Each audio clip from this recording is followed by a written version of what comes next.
Kecewa dengan harapannya akan kekayaan dan kenaikan pangkat karena tidak disukai oleh raja dan sadar bahwa ia telah membuat Tuhan tidak senang. Bileam kembali dari misi yang diambilnya sendiri. Setelah ia sampai di rumahnya, kuasa Roh Allah yang menguasai dirinya meninggalkan dia, dan ketamakannya, yang tadinya hanya menahan diri, menjadi menang. Sekarang dia mengupayakan semaksimal mungkin upah yang telah dijanjikan Balak. Bileam tahu, kemakmuran bangsa Israel tergantung kepada ketaatan mereka kepada Allah.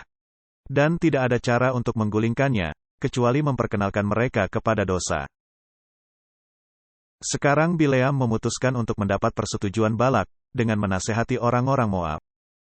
Adalah jalan yang mesti ditempuh, agar membawa kutuk menimpa bangsa Israel. Dengan segera, Bileam kembali ke tanah Moab, dan membeberkan rencananya kepada raja. Jadi dia kembali, Alkitab mengatakan, dia memberikan nasihat. Jadi dia kembali, dan ini bersifat Alkitabiah. Orang-orang Moab sendiri merasa yakin, selama bangsa Israel setia kepada Allah, Allah akan menjadi perisai mereka. Maka rencana diusulkan oleh Bileam, guna memisahkan bangsa Israel dari Allah, dengan membujuk mereka ke dalam penyembahan berhala. Jika mereka bisa dibujuk untuk menyembah Baal dan Asyitoret, tanpa moral pelindung maha kuasa mereka, akan menjadi musuh mereka. Dan mereka akan segera menjadi korban dari keganasan bangsa-bangsa yang suka berperang di sekitar mereka. Rencana ini, segera diterima Balak, dan Bileam sendiri tetap tinggal guna menyaksikan rencana itu dijalankan. Dan Bileam menyaksikan keberhasilan dari rancangan jahatnya. Dia melihat kutuk Allah jatuh menimpa umatnya, dan ribuan menjadi korban penghakiman Allah. Tetapi penghakiman ilahi yang menghukum dosa di Israel, tidak mengizinkan penggoda itu untuk lolos.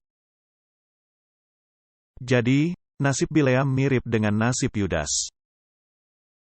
Dan tabiat mereka mirip satu kepada lainnya. Kedua orang ini, mencoba mencampurkan pelayanan kepada Allah dengan mamon. Tepat sekali, Bileam tidak ingin melepas uangnya. Dan Yudas juga tidak ingin melepaskan uangnya.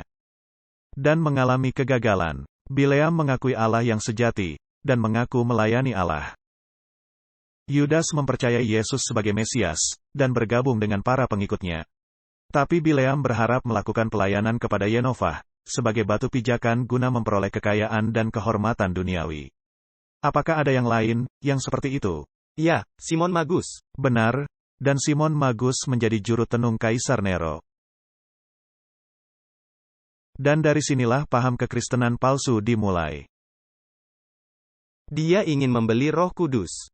Anda tidak bisa membeli Roh Kudus. Dia menginginkan kuasanya, tanpa penurutannya.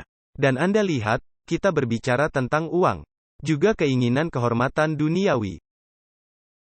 Dan penting diketahui, ini bukan sekedar uang fisik, melainkan adanya keserakahan.